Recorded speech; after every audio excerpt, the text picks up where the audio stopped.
पांडव को स्वर्ग पहुंचाने वाला कुत्ता था, तो कुत्ता तो हमारे ग्रंथों का बाबा भैरव कह देते हैं हम इसे। तो आप इसे एकदम हटा के कहाँ ले जाएंगे? क्या आप इसे काटने की तैयारी में हैं? क्या जड़ से ही खत्म करना चाहते हैं? कुत्ता ले जाने से अच्छा कि आप हॉस्पिटल्स को बोलिए कि आप घर घर मोहल्ले मोहल्ले जाकर रेबीज के टीके लगाने स्टार्ट कीजिए, वो ज्यादा बेहतर रहेगा। बजे के बाद अपना घर बंद करके सो जाते होंगे, पर उनके गले उनके मोहल्ले की रखवाली वो एक कुत्ता ही कर रहा है, क्योंकि जब रात को चोर आते हैं तो सबसे पहले वो भौंकता है। चौकीदार से पहले कुत्ता चौकीदारी करता है। नसबंदी योजनाएं चलाई, तो अगर आपने ही अपनी योजनाएं चलाई और आज आपको ही कहना पड़ रहा है कि रेबीज हो रहा है, तो कहीं ना कहीं आप अपने आईने को देखिए कि आपने कितना काम किया है। एक मोहल्ले के अंदर एक छोटे से नाले पर एक बहुत अच्छा शेल्टर बनाया जा सकता है। उस तरह की व्यवस्था आप कीजिए कि जो डॉग्स लवर है वो वहां आकर आपको आपका कुत्तों को खाना दे सकते हैं। गोरैया एक चिड़िया होती थी, बहुत दोपहर में आके चहकती थी, घोंसला भी था उनका बचपन में, गायब हो चुकी हैं। अब वो आपको 50% क्या 10% मुश्किल से देखने को मिल रही हैं। वो दिल्ली के अंदर। का क्या नाम है? मनीष नाम है मेरा। तो मनीष भाई, आप मुझे एक बात बताइए, जो सुप्रीम कोर्ट का फैसला है, आपको कैसा लग रहा है इसमें? ये मैं पूर्ण तरह से तो सहमति नहीं जता सकता इसमें। सुप्रीम कोर्ट ने जल्दबाजी में शायद फैसला दिया है। देखिए, किसी एक केस पे आज सुप्रीम कोर्ट ने चलिए एक केस पे दिया है कि एक बच्चे को रेबीज हुआ, उसके में ये फैसला सुनाया, पर उन कुत्तों का भी देखिए कि रात को आप भी समझते हैं कि सुप्रीम कोर्ट के जो माननीय जज होंगे वो श्रीमान जी भी 10 बजे के बाद अपना घर बंद करके सो जाते होंगे, पर उनके गले उनके मोहल्ले की रखवाली वो एक कुत्ता ही कर रहा है, क्योंकि जब रात को चोर आते हैं तो सबसे पहले वो भौंकता है। चौकीदार से पहले कुत्ता चौकीदारी करता है। तो आप उसका भी देखिए, फायदा है आपको कहीं ना कहीं। और रही बात कि आज अगर कुत्तों में रेबीज है, तो कहीं ना माने दिल्ली सरकार का इसमें जो है बहुत बड़ा विफलता रही है उनकी योजनाओं के तहत। जैसे कि इन्होंने पहले रेबीज के टीके की योजनाएं चलाई थी, नसबंदी योजनाएं चलाई, तो अगर आपने ही अपनी योजनाएं चलाई और आज आपको ही कहना पड़ रहा है कि रेबीज हो रहा है, तो कहीं ना कहीं आप अपने आईने को देखिए कि आपने कितना काम किया है। हाँ बिल्कुल, आप अपने किए हुए विफलताओं को छुपा रहे हैं। जो आपने घोषणाएं करी, आपने कहा वादे करे कि हम दिल्ली से रेबीज हटाएंगे, कुत्ते हटाएंगे, आज आपको सुप्रीम कोर्ट को ये बात कहना पड़ रहा है कि कुत्ते हटाइए। तो इसका कहीं ना कहीं जो है, जो दिल्ली सरकार, इससे पहले की जो सरकारें रही हैं, जो अब प्रांत में अब आई है सरकार, उनकी ही कहीं ना कहीं विफलता है कि इस तरह के कुत्ते हैं पहले से। और फिर आप एक बार टाइम पर इन्हें आपने कॉलर का स्कीम निकाला कि आपने लाया कि दिल्ली में आप अपने सभी स्ट्रीट डॉग्स को आप कॉलर देंगे, जिनसे आप ये आइडेंटिफाई कर जाएंगे कि जितना हाइपर डॉग है ये किस तरह का, किस लेवल का डॉग है। पर आज आप उससे भी विफल हो गए। और रही बात माननीय सुप्रीम कोर्ट, आज सुप्रीम कोर्ट में शायद बहुत से भी और ऐसे फैसले होंगे जो इस कुत्ते से लेकर ज़्यादा मजबूर होंगे। तो सुप्रीम कोर्ट, एक बार मेरा भी उनसे निवेदन है कि उन फैसलों पर ध्यान दे। ये कुत्ता तो सरकार को नोटिस करे, ये काम सरकार का था जो सरकार नहीं कर पाई। यही दिल्ली सरकार है जो आज कह रही है कुत्ते हटाओ, और दिल्ली सरकार यहाँ पर दिल्ली के अंदर आप देखते होंगे कूड़े का पहाड़, एक कूड़े का पहाड़ है। चलिए वो पहाड़, उस पर युद्ध स्तर पर काम हुआ, पन्नियाँ हट रही है, पर उसी के पीछे एक मुर्गा मंडी है जहाँ पर पानी के अंदर मुर्गा, जिंदा मछली, मुर्गों के पंजे, बकरों की आंतें, मुर्गों की आंतें तमाम फेंकी रहती हैं, और हफ्ते के 7 दिन फेंकी रहती है। सिर्फ मंगलवार को वहाँ सिर्फ सफाई होती है। तो 7 दिन वहाँ की पब्लिक उसी बदबू में, क्या वहाँ बीमारी नहीं होती है? क्या उसमें रेबीज या उससे बड़ी कोई बीमारी नहीं पैदा हो रही होगी? वहाँ के 5 साल के 7 साल के बच्चों का जीना हराम है। छोटे छोटे बच्चे अस्पताल भाग रहे हैं। ये सरकार की गलतियाँ हैं, सरकार की कमियाँ हैं। उसके पीछे कुत्तों को आज उठा लेते हैं। आप कहाँ उठा के ले जाएंगे 4 लाख कुत्ते?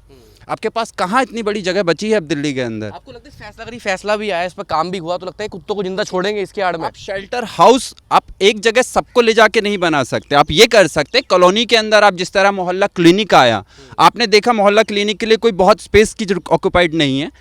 एक मोहल्ले के अंदर एक छोटे से नाले पर एक बहुत अच्छा शेल्टर बनाया जा सकता है। उस तरह की व्यवस्था आप कीजिए कि जो डॉग्स लवर है वो वहाँ आकर आपको आपका कुत्तों को खाना दे सकते हैं। ठीक है, दिल्ली सरकार के पास इतना पैसा नहीं कि उन कुत्तों की देखभाल ना कर सके, तो वो डॉग्स लवर कर लेंगे, उस मोहल्ले के कर लेंगे, जिनका वो कालू रामू है, जो बचपन से जिन डॉग्स के साथ बड़े हुए खेले हैं, जो उनकी सेफ्टी सिक्योरिटी के लिए वो कर लेंगे। और कुत्ता तो हमारे ग्रंथों में रहा है, पांडव को स्वर्ग पहुंचाने वाला कुत्ता था, तो कुत्ता तो हमारे ग्रंथों का बाबा भैरव कह देते हैं हम इसे। तो आप इसे एकदम हटा के कहाँ ले जाएंगे? क्या आप इसे काटने की तैयारी में हैं? क्या जड़ से ही खत्म करना चाहते हैं? कैस तैयारी में है सरकार? युवा भी हैं, आपको नहीं लगता कि हमारे देश की, हमारे कोर्ट की विफलता है कि कुत्तों पर डिस्कशन हो रहा है? हाँ, कुत्तों पर डिस्कशन हो रहा है। ये कि आज कोर्ट कुत्तों पर मुद्दा कर रही है दिल की, जबकि दिल्ली के अंदर बहुत सी ऐसी समस्याएं जिस पर कोर्ट को बोलना चाहिए। आप ही देखिए, आने वाली जो आई है सरकार, इसने आते ही दिल्लियों के अंदर झुग्गियां तोड़ने, मकान तोड़ने शुरू कर दी। हम कुत्ते की बात करते हैं, हमारा सड़क में इतनी सारी जो अनाथ बच्चे हैं, उनके लिए क्यों नहीं सोच रहे? उनके लिए क्यों नहीं सोचा? वो भी ह्यूमन राइट्स में आते हैं ना। उनको पढ़ाई में क्यों नहीं आता? हमारा जो आप पूरा देश में देखिए, अंडर 18 कितने बच्चे काम कर रहे हैं बिना पढ़ाई छोड़ के। इसमें एक सवाल ये भी है, उत्तर प्रदेश में लगातार ठेकों की संख्या बढ़ रही है। हाँ। नशा मुक्ति केंद्र कितने खोले सरकार ने आज तक? मेरे हिसाब से नकामुक्ति सेंटर तो गिनती में बहुत कम। वो नशा मुक्ति सेंटर नहीं है, वो पागल खाना है सर, पागल खाना उसको बोला जाता है। नशा मुक्ति केंद्र हमारा देश में कहीं भी नहीं है। सर देखिए, हमें विफल कहाँ पे है, जब हमें 100% नसबंदी नहीं कर पा रहे, हमें 100% एंटी रेबिस नहीं लगा पा रहे, और हमें वेस्ट मैनेजमेंट, जैसे भैया ने अभी बताया कि गाजीपुर नॉनवेज मंडी के पास सारी चीज़ें ऐसे पड़े रहते हैं, तो उनको खाने के लिए तो जानवर ही आएंगे ना, जानवर ही आएंगे। आपने तो बोल दिया चमगादड़ से भी आपको रेबिट फैल सकता है, चूहों से भी आप प्लेग फैल सकता है, सिर्फ कुत्तों की क्यों बात किया जाता है? उसको सलूशन निकाला जाए, और ऐसे जो ट्रूली एग्रेसिव डॉग्स है तो उनके लिए ट्रेनिंग किया जाए, और जगह जगह कॉलोनी में CCTV लगाए जाए। आपने जंगल को काट के घर बनाया, सिर्फ इन सुप्रीम कोर्ट बहुत जगह ऐसे बोलते कि every living being they having उनके पास जीने की अधिकार है। आप फिर एक जगह बोल दो जीने का अधिकार, दूसरे बात बोलते हो जीने का अधिकार है ही नहीं, सिर्फ इंसान ही है, सिर्फ इंसान ही है। और ये बहुत दुखद की बात है, हम बहुत बड़े बड़े मुद्दा छोड़ के हमें इन बेजुबान की मुद्दे में आ गए, और वो बोल नहीं सकते, और उनके पीछे हम पड़ गए। और ये सिर्फ स्टाटस है, ये पॉलिटिकल रिव्यू है, ये देश की आधे से ज़्यादा जनता का ये मुद्दा नहीं है। मुझे भी आप एक बार बताएं, युवा हैं, जैसे अभी SSC का प्रदर्शन चल रहा था, आपको याद होगा, जिसमें कहाँ गया, उसकी बात दबा देंगे, कुत्तों वाला मुद्दा ला दिया। हाँ, ये यही है। आप देखेंगे ज़्यादातर, अगर आप पीछे का 10 साल से 14 के बाद से आप कोई भी बड़े मुद्दे का देखेंगे, उसके पीछे कुछ ना कुछ एक ऐसा छोटा मुद्दा रख दिया गया है जिससे कि जनता की बात बदल दी गई है। पर आप उससे सोचिए कि वो बच्चे उनका सोचिए, और रियल, जैसे कि इन्होंने भाई साहब ने कहा कि रोडों पर जो बच्चे, हकीकत में शेल्टर की बात करूँ तो उन्हें ज़रूरत है शेल्टर की, उन्हें खाने की ज़रूरत है। वो उन कुत्तों के साथ रोड पर जी रहे हैं, रह रहे हैं, पढ़ाई की ज़रूरत उन्हें ज़रूरत है। दिल्ली के अंदर आपने किस तरीके से स्कूल बनाए या क्या कर रहे हैं अब उनके लिए? पहले आपको याद हो चारा घोटाला हुआ था, तो आपको लगता है कुत्ता घोटाले भी हो जाएगा बाई चांस, अगर ये योजना हो भी गई? देखिए, आप कह नहीं सकते, आप इस बात को हम यकीन कैसे मान सकते हैं? क्या पता जैसे होते हैं, अब ये आप कह रहे हैं कि अब 4 लाख कुत्ता ले जाएंगे, तो 4 लाख कुत्ते के बाद क्या वो 4 लाख ही रहेगा? फिगर कहाँ जाएगा? खाना दे पाएंगे? आप दिखाते हैं 6, आप अगर किसी ने कल को किसी ठेकेदार ने उठा के वो कुत्ते बेच दिए, तो आप तो दिखा देंगे भूखे मर गए कुत्ते, हमारे शेल्टर्स में बीमारी से मर गए, पर वो तो बिक रहे हैं। और आप भी अगर गूगल कर लेंगे तो आप देखेंगे 400 से 500 रुपए किलो डॉग मीट बिक जाता है।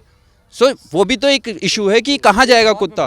मैं बात बता दूं, सुप्रीम कोर्ट ने सो कॉल्ड एनिमल लवर बोला, अर्नब की न्यूज़ चैनल में भी विजय गोयल ने सो कॉल्ड एनिमल लवर बोला, अर्नब भी सो कॉल्ड एनिमल लवर बोला। क्या सोसाइटीज़ में हम किसी को सोशल काम करने के लिए, हम किसी को तकलीफ है उसको अगर बचाने के लिए, अगर उसको हाइपरटेंस कम करने के लिए, अगर हम सोसाइटीज़ को क्या अच्छा मुद्दा दे के आते, हम अपना मेहनत से, अपनी पैसे से उन कुत्तों को खाना खिलाते, इसको एंटी रेबिस लगाते, इसको नसबंदी के लिए भेजते, ये क्या हम सो कॉल्ड है या इंडियन सिटीजन है? क्या है हम? So called supreme court, so called government भी हो सकती है, सो कॉल्ड पॉलिटिशियन भी हो सकता है। तो मैं यही चीज़ बोल रहा हूँ, बेइंग ए ऑनरेबल सुप्रीम कोर्ट, ऐसे लैंग्वेज नहीं बोलना चाहिए, क्योंकि आप एक सर्वोच्च न्यायालय हो, आपके ऊपर और कोई नहीं है। कोर्ट खुद अपने फैसला को नाकारा कर रहे हैं।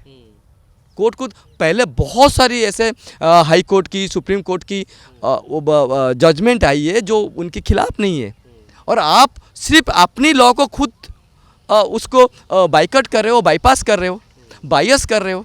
सर मैं मानता हूँ जो जज, जो वकील, जो इंसान किसी कुत्तों को पसंद नहीं करता है, वो उसको बायस रूल बोला जाता है। जब वो ऐसे लोगों को उस बेंच में नहीं बैठाना चाहिए, दूसरे बेंच में बैठाओ, उनको बैठाओ। हम रिस्पेक्ट करते हैं, आपके दूसरे बेंच में बैठिए, और ऐसे लोगों को बेंच में बैठाइए जो एक सटीक न्याय दे पाए, सटीक न्याय दे पाए। एक आखिरी सवाल मेरा आपसे, अगर ऐसा होता भी है तो आपको क्या लगता है क्या बदलाव होगा दिल्ली NCR में? बदलाव के लिए देखिए, आप जैसे कि कुत्ते अगर हटते हैं तो कुछ तो चोरियां भी बढ़ेंगी, दूसरा और जानवर हैं उनके अलावा, उसके अगेंस्ट में और भी जानवर हैं, जो चूहे हैं, जिन्हें वो खा के बढ़ रहे हैं। हाँ, वो साइकिल आप देखिए, किसी भी साइकिल को ब्रेक करेंगे तो फिर डैमेज तो कहीं ना कहीं इम्पैक्ट पड़ेगा, सबके ऊपर पड़ना शुरू होगा। तो भी है, कुछ आपने बर्ड्स देखी होंगी जो कुछ प्रजाति थी खत्म होने की कगार पे आपको दिखती भी। छोटी गोरैया आपने देखी होगी, गोरैया एक चिड़िया होती थी, बहुत दोपहर में आके चहकती थी, में घोंसला भी था उनका बचपन में। गायब हो चुकी हैं। अब वो आपको 50% क्या 10% मुश्किल से देखने को मिल रही हैं, वो दिल्ली के अंदर तो खास तौर पे गांव देहात में नहीं है। हमारा देश में बाघ खत्म हो रहे, हम दूसरे देश से बाघ लेके आ रहे प्राइम मिनिस्टर साहब, और प्राइम मिनिस्टर साहब उसको जगह दे रहे, ठीक है, रखने की जंगल में, तो हम उनको क्यों हटा रहे? तो कुछ समय ऐसा भी आएगा फिर तो आगे जाके कुत्ते भी लाने पड़ेंगे इनको। हाँ बिल्कुल, अगर आप हटा देंगे तो उसके बाद तो दोबारा कुछ तो लाना पड़ेगा ना ये। और रही बात, जैसे आपने कहा कि और भी कंट्रीज़ में ये लिए गए हैं फैसले, कि आप उस कंट्रीज़ की स्पेस को देखिए कि कितने लोग थे, कितना स्पेस था। ये इंडिया है, यहाँ पर हर एक चीज़ से एक लगाव है। आपने वही, आपके बाबा भीमराव अम्बेडकर साहब ने हमें संविधान दिया है, उस संविधान में उन्होंने कहा है यू हैव अ अपनी ज़िंदगी को राइट टू लीव, आप अपनी ज़िंदगी खुल के जी सकते हैं। इवन आप एक बेजुबान को भी वो अधिकार मिला हुआ है, तो आप उसके उस अधिकारों को कैसे मार देंगे फिर? ये संविधान का अधिकार है ना, तो उसका भी खुल के जीने का अधिकार। आप उसे चार शेल्टर में डाल देते हैं, उसके पास उसकी ज़िंदगी कहाँ रही, निजी ज़िंदगी कहाँ रही? आप उसे उसकी निजी ज़िंदगी से मार, तो हम लोगों ने छीन ली ना। वो तो जंगल में रहने वाला पशु है एक तरीके से। वो रोड पे रहने वाला है, जंगल में रहने वाला है, जहाँ बरसात होती है वो जिस घर के आश्रय में छुपने वाला जानवर है। आप उसको ऐसे दबा देंगे, वो आज बोल नहीं सकता। नहीं तो एक कुत्ता भी आपको जरूर सुप्रीम कोर्ट को जरूर गुहार लगाता कि माननीय श्रीमान जी एक बार ध्यान दीजिए इस फैसले पर, ये उनके उचित के लिए नहीं है। आप आज ले जाएंगे, आप रेबीज का इस पर जोर दीजिए कि रेबीज कम करवाइए, वो ज़्यादा महत्वपूर्ण है। कुत्ता ले जाने से अच्छा कि आप हॉस्पिटल्स को बोलिए कि आप घर घर मोहल्ले मोहल्ले जाके रेबीज के टीके लगाने स्टार्ट कीजिए, वो ज़्यादा बेहतर रहेगा। करोड़ों करोड़ रुपए इसमें इंफ्रास्ट्रक्चर के लिए लगाए जा रहे हैं। उसका सॉल्यूशन ये है, क्यों ना सरकार ऐसे कोई स्कीम निकाले कि जैसे सरकार बोलते हैं कि we are proud to be Indian, why not we proud to be Indian, adopt a street dog from road. हम एक कुत्ते अगर गली से उठा के लाते हैं, हम हज़ारों कुत्ता पैदा होने से बचाते हैं, हज़ार कुत्ता पैदा होने में बचाते हैं। और गवर्नमेंट ऐसे कुछ स्कीम निकाले, एप्लीकेशन निकाले कि एक कुत्ता आप रोड से उठा के अपने घर में पालो। अगर हिंदुस्तान में 1,500 करोड़ लोग हैं, हमारे पास इतने संख्या में डॉग नहीं है, अगर हर 10 घर छोड़ के एक घर एक कुत्ता पालता है, सड़क में रोड नज़र नहीं आएंगे, एक अच्छा वेलफेयर होगा। ये अवेयरनेस सरकार को देना चाहिए, ये अवेयरनेस सुप्रीम कोर्ट देना चाहिए, ये अवेयरनेस हमारा देश की हर कोई एमपी जिसको चुन के लाते ये देना चाहिए कि एक कुत्ता पालिए, हम आपको 2,000 रुपये की एक सब्सिडी देंगे। और मैं आपको मानता हूँ सरकार को लाखों हज़ार रुपए बच जाएगा और एक बढ़िया वेलफेयर होगा, और इन बेजुबान के लिए घर मिल जाएगा। आप देख रहे हैं नेट्रिक न्यूज़, साहस सच कहने का।